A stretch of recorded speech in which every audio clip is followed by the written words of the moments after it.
எப்படியா சொல்லுங்கயா? கோஷ்டு கட்டு ஒழுங்கா குரல் கொடுங்கயா. முதலாளிகள் கொட்டம். போராடுவோம் போராடுவோம் போராடுவோம் போராடுவோம். பழிவாங்காதே பழிவாங்காதே.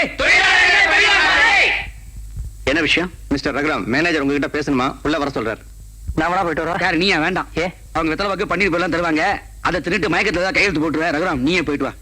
சரி பா. ரகு 6 மாசம் போனஸ் குறைஞ்சு ஒத்துக்காதப்பா. அப்படி தரமாட்டேன்னு சொன்னாரு வச்சுக்க, போராட்டம் கண்டிப்பா தொடரும். உள்ள போயிட்டு வந்து அதை சொன்னதை சொல்லக்கூடாது. ஆமா, கவலைப்படாத, இன்னைக்கு 2ல 1 பாத்துறேன். போயிட்டு வா. தொழிலாளர் ஒற்றுமை ஒற்றுமை.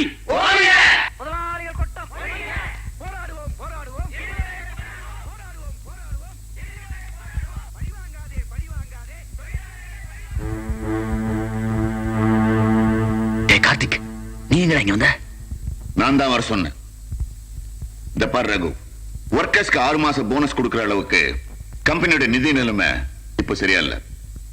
இப்போ உங்களால எவ்வளவு போனஸ் கொடுக்க முடியும்னு சொன்னீங்கன்னா தொழிலாளர்களோட பேசி அவங்களை சம்மதிக்க வைக்கிறேன் சார். குட். கார்த்திக்கு நீ ஒரு வேலை கேட்டு இருந்த இல்லையா? இந்த பிரச்சனையை நீ சுமூகமா முடிச்சு வச்சா உன் மகன் கார்த்திக்கு நான் ஒரு நல்ல வேலை போட்டு தரேன். Thank you sir. சார், என் சொந்த பிரச்சனையை தொழிலாளர் பிரச்சனையோட சம்பந்தப்படுத்தாதீங்க சார். சம்பந்தப்படுத்தாம எப்படி? இந்த போனஸ் பிரச்சனையை நீ சுமூகமா தீர்த்து வச்சாதான் உன் மகனுக்கு இந்த கம்பெனியில வேலையே. அவங்க உழைப்புக்கு நியாயமா கிடைக்க வேண்டியது 20 லட்சம் ரூபாய் போனஸ்.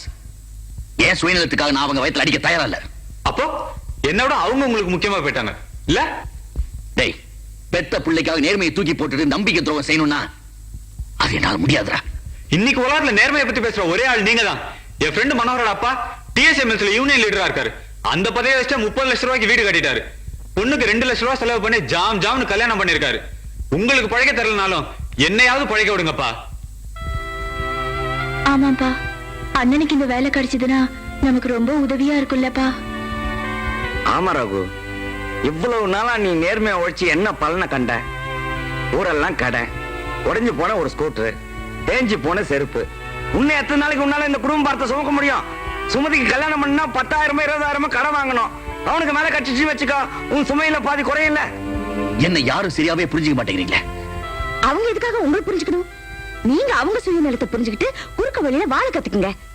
உங்களே நம்பிட்டு இருக்க அந்த 1000 பேரோட வயித்துல அடிச்சு அவங்களுக்கு நம்பிக்கை துரோகம் பண்ணி உங்க பிள்ளைக்கு வாழ கொடுக்கணும். ஏமாமா, அதானே நியாயம் தர்மம்? நான் நியாய தர்மத்தை பத்தி பேசலாமா? இப்ப இருக்கிற உலகத்தை பத்தி சொல்றேன். மாமா, நம்ம சுயநலத்துக்காக நம்ம எதிர்காலத்துக்காக ஏன் உலகத்தை மேல பழிய போடுறீங்க? இப்படிப்பட்ட உலகத்துலதான் உங்க பிள்ளையும் வாழ்ந்துட்டு இருக்காரு. அவரை நம்பிட்டு 1000 பேர் இருக்காங்க. டே கார்த்திக், நீ முன்னுக்கு வரதுல எனக்கு உங்க அப்பாக்கு இருக்கிற அக்கறை விட வேற யாருக்கிட்ட இருக்க முடியும்?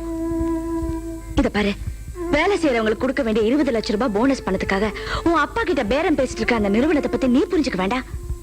உன் தகுதிக்கும் திறமைக்கும் அவங்க வேலை கொடுத்தாங்கன்னா டே அவங்க காலில் விழுந்து கும்பிடலாண்டா. உன் எதிர்கால வாழ்க்கைய 1000 பேர் வயிற்றுச்சல நீ ஆரம்பிக்க வேண்டாம். போ, மனசை குழப்பிக்காம தைரியமா இரு. நேர் வழியில போனா வாழ முடியாதுங்கிற எண்ணம் மனசுல வரக்கூடாது. அப்படி வந்துட்டா நீ மனுஷனாவே வாழ முடியாது. பழிவாங்காதே பழிவாங்காதே. போராடுவோம் போராடுவோம். தொழிலாளர் ஒற்றுமை. தொழிலாளர்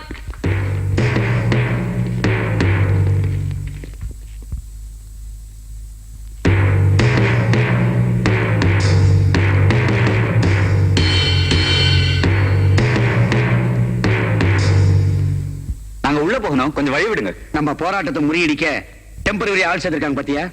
அதுவும் உன் மகன் தலைமையில. யாரா இருந்தாலும் விட மாட்டோம். கார்த்திக், உனக்கு என்ன வேலை இங்க? எங்களுக்கு டெம்பரரியா வேலை தரேன்னு சொல்லி வர சொல்லிருக்காங்க. நாங்க உள்ள போகணும். உனக்கு விஷயம் தெரியாதுடா. மரியாதையை அவங்களை இங்கிருந்து கூட்டிட்டு போயிடு. ஏன் போகணும்? நீங்களும் வேலைக்கு ஏற்பாடு பண்ணி தர மாட்டீங்க, தர்றவங்களையும் விட மாட்டீங்க. பயனில்லாத பட்டங்களை வச்சு நான் எத்தனை நாளைக்கு நாங்க தெருநாய் மாதிரி சுத்திட்டு இருக்குது? கிடைச்ச சந்தர்ப்பத்தை விட நாங்க தயாரில்ல. டேய் வாடா போலாம். ஏய் நில்றா. இத்தனை வருஷமா இந்த கம்பெனி வளர்றதுக்காக நாங்க நாயா உழைச்சிருக்கோம்டா. நாங்க எதுக்காக போராடுறோம்? எங்களுக்கு நியாயமா கிடைக்க வேண்டிய போனஸுக்காக. அந்த உரிமையை நெசுக்கிறதுக்காக தான் உங்களை பயன்படுத்திக்க பாக்குறாங்க. அவங்க சுயநலத்துக்கு நீங்க பலியாகாதீங்க. போங்க. உங்களுக்கு வேலை இருக்கு, நீங்க உரிமையை கேக்குறீங்க. நாங்க யார கேக்குறது? டேய் வாங்கடா.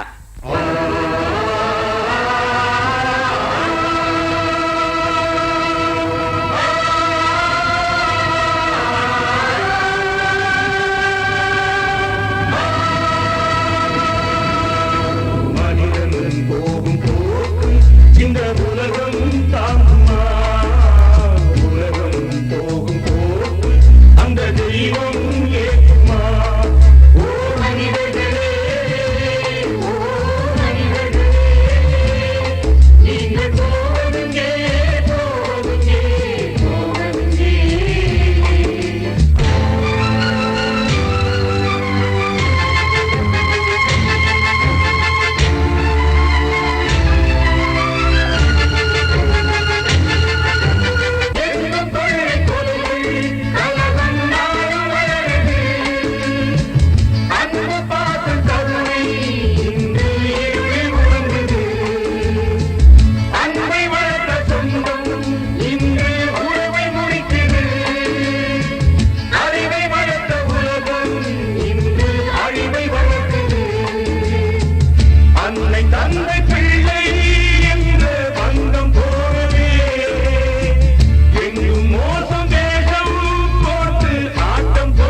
இனிமே அந்த பொண்ணு மேரிய இந்த ஆசிரமத்துல வச்சிருக்க கூடாது. அவளால நம்ம பேரே கெட்டு போச்சு. எனக்கு எல்லாம் தெரியும். மேரி கார்த்திக் 2 பேருமே ரொம்ப நல்லவங்க. கொஞ்ச நாள் அவகாசம் கொடுத்தீங்கன்னா 2 பேருக்கும் கல்யாணம் செய்து வச்சு கௌரவமாவே அனுப்பி வைக்கலாம். அவங்க கௌரவத்தை மட்டும் பாக்குறீங்களா ஃபாதர்? நம்ம கௌரவம் என்ன ஆகுறது? கார்த்திக்க புருஷன்னு சொன்னா இல்லையா, நல்லவனா இருந்தா இனிமே மேரிக்கு வாழ்வு தர வேண்டியது அவனோட கடமை. உடனே மேரியை டிஸ்மிஸ் பண்ணிடுங்க. மேரி, அவசரப்பட்டு உன் வாழ்க்கையை கெடுத்துக்கிட்டேடி. இப்ப எங்கடி போற? எனக்கு ஒண்ணும் புரியலடி. மேரி, நேரா கார்த்திக் வீட்டுக்கு போ. உன்னாலதான் எனக்கு இந்த நிலைமை ஆச்சு. எனக்கு ஒரு வழி சொல்லுன்னு கேளு. இல்லடி, அவரே ரொம்ப குழப்பத்துல இருக்காரு. நான் வேற அவருக்கு சுமையா இருக்க விரும்பல. வேற என்னதான் செய்ய போற? எங்கேயாவது வீட்டோட தங்கி வேலை கிடைக்குதான்னு பார்க்க போறேன். கிடைக்கலன்னா ஆத்துலயோ குளத்திலயோ இல்ல ரயில் தண்டுவாளத்திலயோ என் கதையை முடிச்சுக்க வேண்டியதுதான். மேரி, பயப்படாத. நான் வேற யாரும் இல்ல, உன் வருங்கால மாமியார்.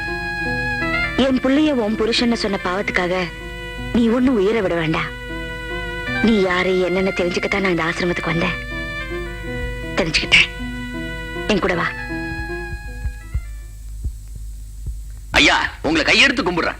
எங்க பரம்பரையில யாரும் இன்ஜினியரிங் படிச்சதே இல்ல. உங்ககிட்ட யாரோ தப்பா சொல்லிருக்காங்க. இல்ல சார், உங்க அப்பா தான் எங்க வீட்டுக்கு வந்து டிஃபன் எல்லாம் சாப்பிட்டுட்டு இந்த வீட்டுக்கு வந்து மாப்பிளைய பார்க்க சொன்னார். அப்பா வர வர இந்த கிழவன் பண்ற தொந்தரவு தாங்க முடியலப்பா. என்னடா என்ன? இவரு He is my son, BA, வெட்டி ஆபீசர். குட் மார்னிங் மாப்பிள. மாப்பிளையா? சார், பிஏ படிச்சுட்டு வேலை இல்லாம இருக்க எனக்கு கல்யாணம் ஒரு கேடா? தயவு செய்து போயிட்டு வாங்க. அவங்கள ஏன்டா போக சொல்ற? அதிர்ஷ்டம் வீட்டை தேடி வந்திருக்கு, விரட்டுறியா? வாங்க சம்பந்தி. சும்மா இருங்க தாத்தா. எங்க டிஃபன் கிடைக்கும் எங்க சோறு கிடைக்குன்னு அலையறீங்களே. ஒருவேளை டிஃபனுக்கா ஒரு கல்யாணத்தை பேசிட்டு வந்து நிக்கிறீங்க. கருமம். இவர் பேசுறதெல்லாம் பெருசா எடுத்துக்காம தயவு செஞ்சு போயிட்டு வாங்க. வாய மூடா. நம்ம குடும்பத்தை பத்தி வேற யாரும் தப்பா பேச வேண்டாம்.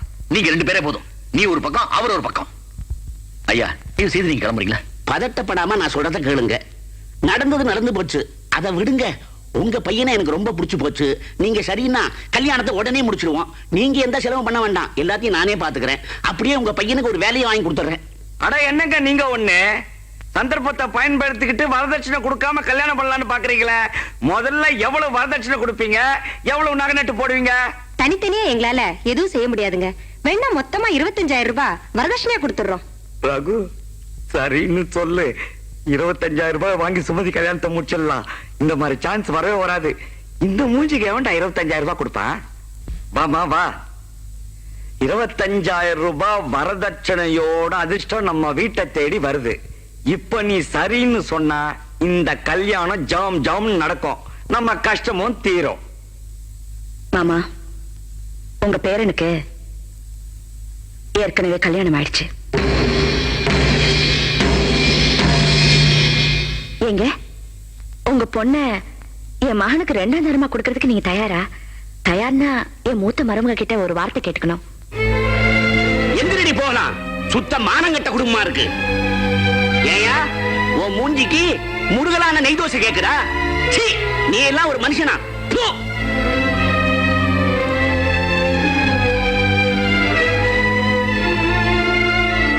ஜானகி, நீ என்ன சொல்ற?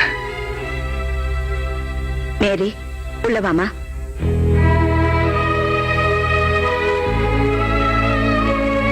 வாமா. இவர்தான் உன் கணவரோட தாத்தா. இவர் உன் மாமா. அவ உன் கணவரோட தங்கச்சி. அம்மா, நான் ஒரு தப்பும் பண்ணல. இவளை கல்யாணம் பண்ணிக்கிறேன் சொன்னது வாஸ்தவம் தான். ஆனா இன்னும் தாலி கட்டல. இவளுக்கு நீ இந்த செயின் போடல? செயின் போட்டேன் அவன் நம்பிக்கைக்காக. ஆனா தாலி கட்டல. செயின் போட்ட என்ன, மோதிரம் மாத்திர என்ன? ஒரு பொண்ண கோர்ட்ல என் மனைவின்னு சொல்லி அது ரெக்கார்ட் ஆனதோ அவன் மனைவி ஆயிட்டா. மேரி, நீ உள்ள போமா. சுபதி, குளிக்க தண்ணி எடுத்து வை.